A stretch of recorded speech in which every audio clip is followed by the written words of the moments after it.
Salut à tous, alors je viens de voir le dernier épisode de The Last of Us, de la première saison de The Last of Us.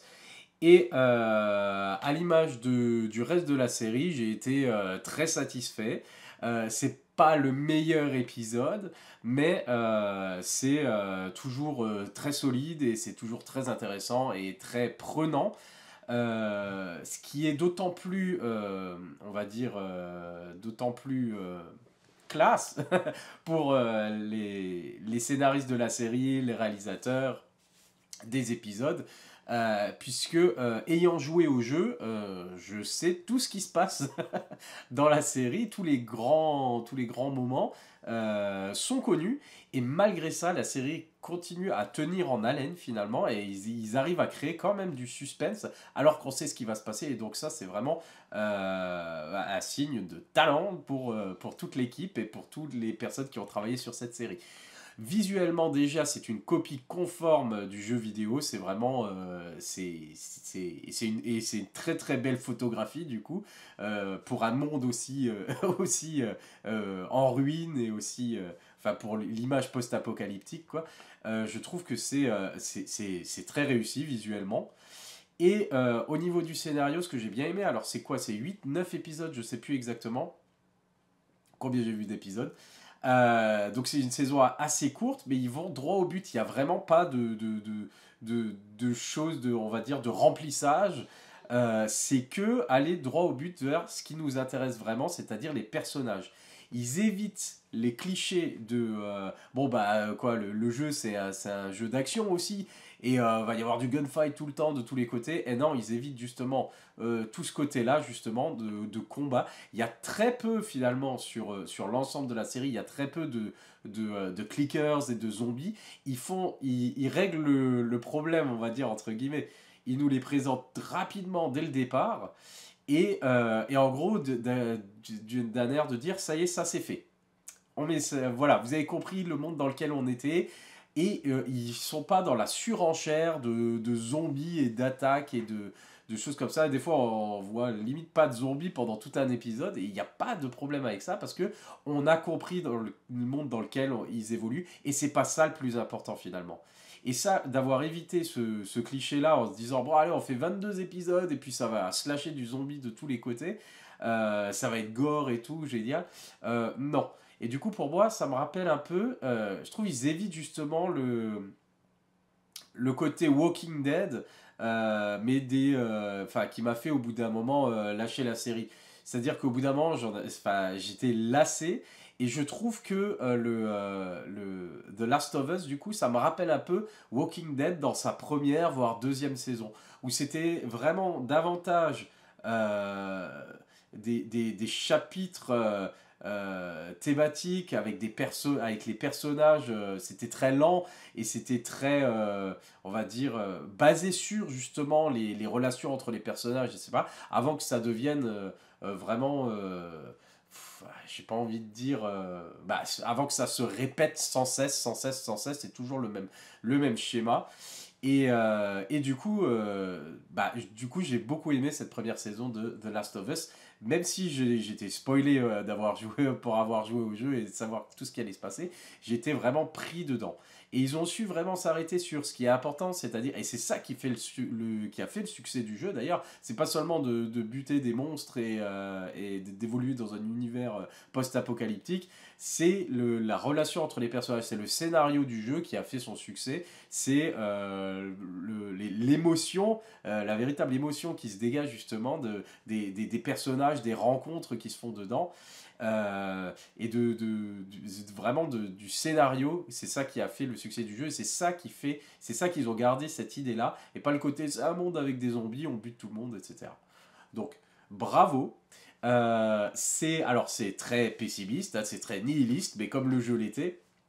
Et du coup, je trouve que ça rend d'autant plus beau, d'autant plus touchant les interactions et les beaux moments, les instants de grâce entre les personnages justement, qu'on voit évoluer du coup, si le monde était comme ça, quelle serait la vie des gens. Et si le monde était comme ça, eh ben, on a eu une petite idée avec la pandémie en fait que on n'est plus dans le bon sentiment, genre un ennemi commun, ça unit les gens. Non, maintenant un ennemi commun, c'est encore plus, ça encourage encore plus à finalement à diviser. Et c'est exactement ce qu'on voit ici avec justement enfin, des groupes à chaque fois, que ce soit les Lucioles, Phaedra, qui sont toujours dans la violence et dans l'affrontement. Et des fois pour rien en fait. Voilà, c'est pour...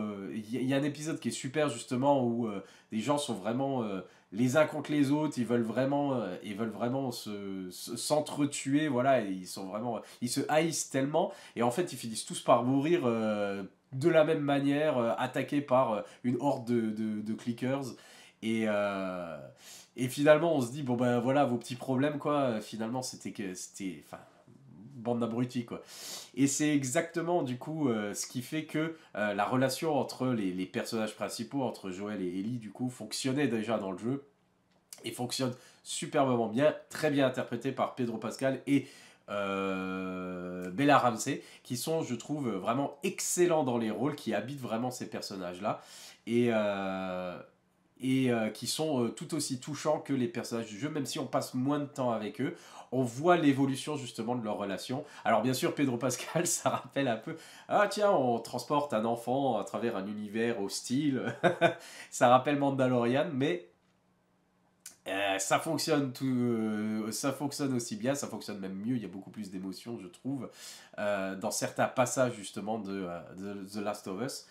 Et ces petits moments, justement, ils sortent vraiment de cette série qui est sombre et qui est pessimiste et macabre et tout ce qu'on veut.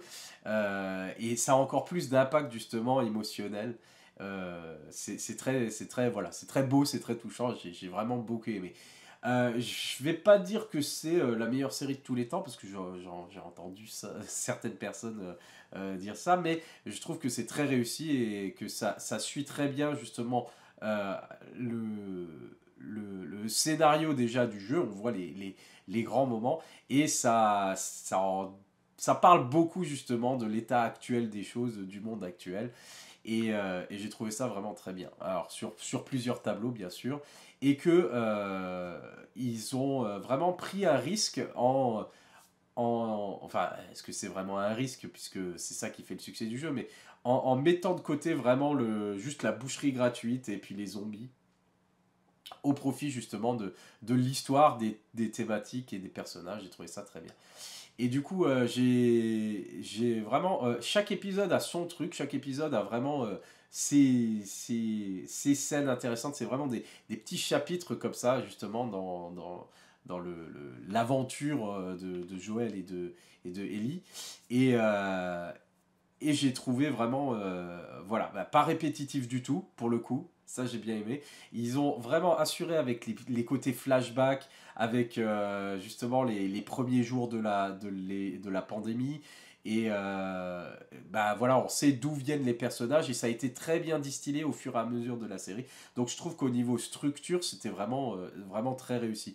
Et au bout du compte, on a un ensemble vraiment, je dirais, cohérent et bien écrit, qui a su prendre le temps justement de brosser le portrait de certains personnages. Je repense à l'épisode du coup avec, je sais plus, je me souviens plus de leur nom. C'était Bill et je ne sais plus. Mais c'était au début, c'était un personnage qui faisait vraiment une pause carrément dans l'histoire de Joël et Ellie. Du coup, on voyait ces deux personnages, ce couple, comment ce couple s'est rencontré pendant justement la fin du monde, et comment finalement c'est la fin du monde qui les a rendus heureux finalement, parce qu'ils se sont rencontrés l'un l'autre. Et j'ai trouvé que c'était un épisode vraiment, vraiment superbe et qui donnait vraiment le ton justement à la série. On n'a pas peur justement de pas avancer dans l'intrigue principale, mais on peut s'arrêter et découvrir d'autres personnages et en apprendre plus sur comment eux ont réagi, comment eux ont vécu finalement la fin du monde. Et c'était une très bonne opportunité qu'ils ont saisie ici, justement de développer certains personnages plus que dans le jeu même, et, euh, et de nous montrer peut-être un côté aussi un peu plus beau et positif de cet univers. Donc voilà. Euh, donc franchement pour moi c'est une réussite sur tous les tableaux. Il n'y a peut-être pas, je vais dire, tous les épisodes sont pas exceptionnels. Ils sont très bons, mais ils sont très divertissants quand même. Et j'ai vraiment trouvé mon compte et j'ai hâte de voir du coup la deuxième saison. Donc, mais je crois qu'il va falloir s'armer de patience. Et peut-être que je devrais jouer au jeu d'abord. Parce que même si je me fais spoiler, c'est pas grave parce que la série est très bien quand même. Et du coup, ils arrivent à créer, comme je l'ai dit, ils arrivent quand même à créer cette tension. Et donc, je vais peut-être jouer au jeu d'abord. Ça me fera patienter en attendant du coup la deuxième saison. Voilà, donc superbe interprétation, les acteurs sont vraiment excellents, la réalisation, la mise en scène, la photographie, voilà, la musique, on ne parle pas assez de la musique, mais quelle musique, est directement inspirée forcément du jeu vidéo, et ça fonctionne bien, et j'ai vraiment bien aimé justement le fait qu'il ne soit pas de l'action, de l'action, de l'action, et qu'il n'y ait pas tout le temps des bêtes et des monstres, et qui jouent la surenchère, voilà, de genre, et qui tombent dans les clichés d'une série d'actions de zombies ou de choses comme ça.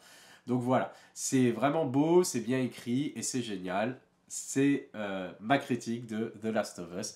À la prochaine.